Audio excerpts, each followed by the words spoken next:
మాట్లాడదాం వారితో. తులసిరెడ్డి గారు నమస్తే సార్.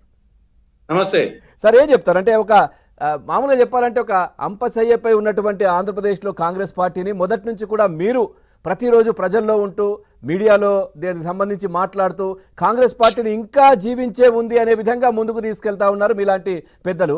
ఇప్పుడు మీకు తోడు అంటే మీకు మిత్రుడు రాజశేఖర్ రెడ్డి కావచ్చు, వీళ్ళ మీ కళ్ళ ముందు విరిగినటువంటి అమ్మాయి సో ఇప్పుడు పిసిసి అధ్యక్షురాలుగా, ఏపీ పిసిసి అధ్యక్షురాలుగా రాబోతోంది.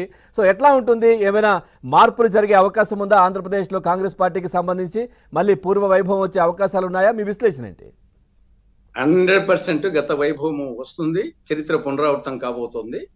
ఇప్పుడు బండ్లు ఓడలు కావడము, ఓడలు బండ్లు కావడం అనేది రాజకీయాల్లో చాలా సులభంగా అయితే ఉంటుంది. ఇవి మ్యుటేషన్స్, ఏదో గ్రాజువల్ గా ఎదుగుతా వచ్చేది కొన్ని సందర్భాలు ఉండొచ్చు, గ్రాజువల్ గా తగ్గుతూ ఉండేది కొన్ని సందర్భాలు ఉండొచ్చు. కానీ మ్యుటేషన్స్ ఉన్నట్టుండి వచ్చేటి ఎక్కువగా ఉంటాయి రాజకీయాల్లో.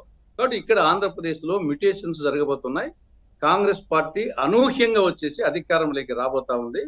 దీన్ని ఆశ్చర్యంగా అనుకోవచ్చు, అతిశయోక్తిగా అనుకోవచ్చు, కానీ వాస్తవాలు వచ్చేసి తెలంగాణ చూస్తున్నాం. టెస్ట్ మ్యాచ్ కాదు, 2020 మ్యాచ్ మాది 2024. కాబట్టి ఇప్పుడు టెస్ట్ మ్యాచ్ల కాలం పోయింది, 2020 మ్యాచ్లే. కాబట్టి మేము ఆడేది 2024 మ్యాచే. కాబట్టి ఖచ్చితంగా 2024లోనే అధికారంలోకి రావాలనే దానికి అతిశయోక్తిగా అనిపించవచ్చు, కానీ అతిశయోక్తి కాదు అంటున్నాను. ఎందుకంటే తెలంగాణ తీసుకున్నాం, హుజూరాబాదు అండ్ మునుగోడు ఎన్నికలు, ఉప ఎన్నికలు తీసుకున్నాం. కర్ణాటక ఎన్నికల ఫలితానికి ముందు రేవంత్ రెడ్డి ప్రెసిడెంట్ అయిన తర్వాత ఆ ఎన్నికలు జరిగినాయి. హుజూరాబాద్ ఎన్నికలప్పుడే ఆంధ్రప్రదేశ్ లో బద్వేలు ఉప ఎన్నిక కూడా జరిగింది. హుజూరాబాద్ ఉప ఎన్నిక, బద్వేలు ఉప ఎన్నిక ఒకే రోజు జరిగినాయి. హుజూరాబాద్ లో డిపాజిట్ పోయింది, బద్వేల్లో డిపాజిట్ పోయింది. కానీ హుజూరాబాద్ లో 3000 వస్తే బద్వేల్లో 6000 ఓట్లు వచ్చాయి. అటువంటిది అప్పటి వరకు వచ్చేసి ఫైట్ బిట్వీన్ బీఆర్ఎస్ బీజేపీ అనే వాతావరణం అనేది.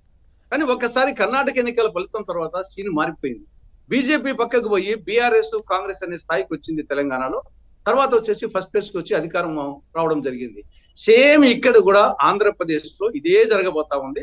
ఖచ్చితంగా అనూహ్యంగా వచ్చేసి కాంగ్రెస్ అధికారంలోకి రాబోతా ఉంది. దీనికి ఇంకోటి కూడా, మౌనంగానే ఎదగమని మొక్క నీకు చెబుతుంది, అపజయాలు కలిగిన చోటే గెలుపు పిలుపు వినిపిస్తుంది, ఆకులన్నీ రాలిన చోటే కొత్త చిగురు కనిపిస్తుంది. కాబట్టి శశి ఋతువులో ఆకులన్నీ రాలిపోతాయి, వచ్చే వసంత ఋతువులో మళ్ళీ ఆకులన్నీ కనిపిస్తాయి.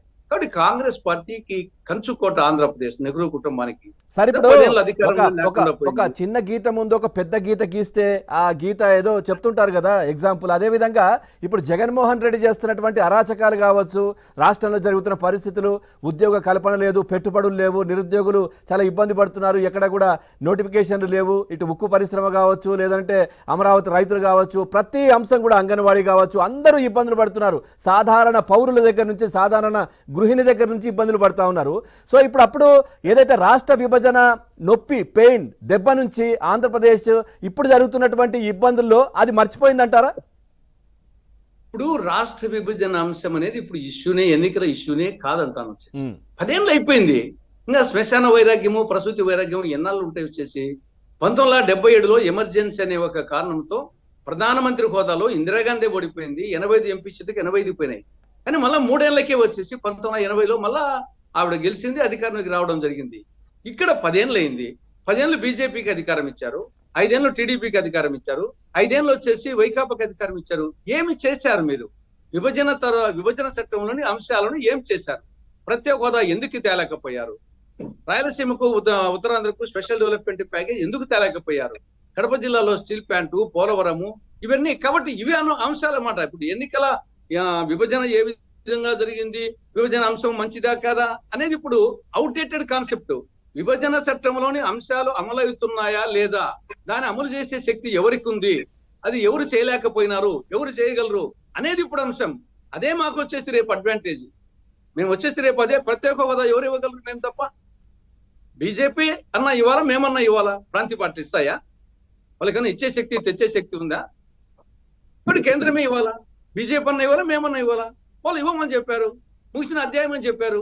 ఇది సజీవమైన అధ్యాయం మేము చెప్తున్నాము, ఇస్తామని చెప్తున్నాము. ఇది ఒక్కటి చాలదా? ఈ బ్రహ్మాస్త్రం ఒక్కటి చాలదా ప్రజలు కన్విన్స్ అయితే కాంగ్రెస్ పార్టీని గెలిపించేదానికి? ఇంకా మిగతా చట్టంలోని అనేక అంశాలు Rayalaseema Uttarandhra special development package Kadapa జిల్లాలో స్టీల్ ప్లాంట్ శైల ఆధ్వర్యంలో. ఇది వచ్చేసి కడప జిల్లాలో ఉండే ముఖ్యమంత్రి నియోజకవర్గం సొంత జిల్లాలోని 10 నియోజకవర్గాల్లో ఈక్వేషన్స్ మార్చడానికి ఇది ఒక్కటి చాలా కావచ్చు. మీరు అంటున్నట్టుగా తులసిరెడ్డి గారు, అంటే ప్రజలు కూడా నమ్మే అవకాశం ఉందేమో తెలియదు. ఎందుకంటే రేవంత్ రెడ్డిని ముఖ్యమంత్రిని చేస్తానని కేంద్రం మీ అధిష్టానం చెప్పింది, అదే విధంగా చేసింది. ఎంతమంది అడ్డుపడ్డా కానీ ఆ తర్వాత రాష్ట్ర విభజన ఖచ్చితంగా చేసి తీరుతాము, తెలంగాణకి కొత్త రాష్ట్రాన్ని ఇస్తామని చెప్పారు. సో ఆ విధంగా చేసిన పరిస్థితి కనిపించింది. కర్ణాటకలో చూసాం. సో ఇక్కడ షర్మిలను కూడా పిసిసి అధ్యక్షురాలుగా చేస్తామని చెప్పారు, అది కూడా నిలబెట్టుకున్నారు. ఏమో మరి చూడాలి ఫ్యూచర్లో. అంటే మీరు అంటున్నట్టుగా కేంద్రంలో అధికారంలోకి వస్తే మరి ఏదైతే ప్రత్యేక హోదా కావచ్చు, దానికి సంబంధించిన ప్యాకేజీ కావచ్చు, ఏదైనా ఇస్తారేమో చూడాలి. ఖచ్చితంగా వచ్చేసి దీంట్లో అనేక సందర్భాల్లో అటు రాహుల్ గాంధీ గారు ఈవెన్ తెలంగాణలో పబ్లిక్ మీటింగ్ లో చెప్పాడు.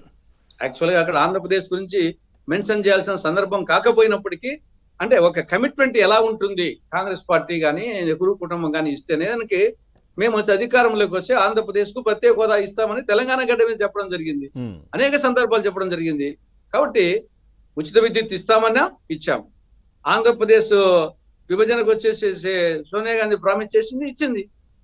కాబట్టి ఇప్పుడు ఖచ్చితంగా వాళ్ళ మాట మీద నిలబడతారు అనే అభిప్రాయము సోనియా నెహ్రూ కుటుంబం మీద, కాంగ్రెస్ పార్టీ మీద ఉంది. కాబట్టి ఈసారి బ్రహ్మాస్త్రాలు, పాశుపతాస్త్రాలు, గాంధీవాలు.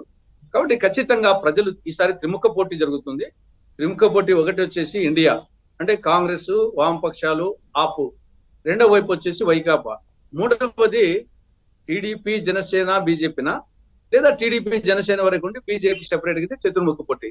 ఈ యొక్క చతుర్ముఖ పోటీలో ఖచ్చితంగా ప్రభుత్వాన్ని మార్చాలని వామపక్షాలు ఇండియా కూటమిలో సపోర్టు, మరి రాష్ట్రంలో ఎట్లా ఉంటుంది? ఇటు జనసేన కావచ్చు, టీడీపీ వైపు కూడా వాళ్ళు మాట్లాడుతున్న పరిస్థితులు కనిపిస్తా ఉన్నాయి కదా. రేపు పొద్దున మీరు కూడా ఇప్పుడు నెక్స్ట్ కంటెస్ట్, అంటే ఇప్పుడు కొంచెం అంటే 2024 మా టార్గెట్ అని చెప్తున్నారు కదా.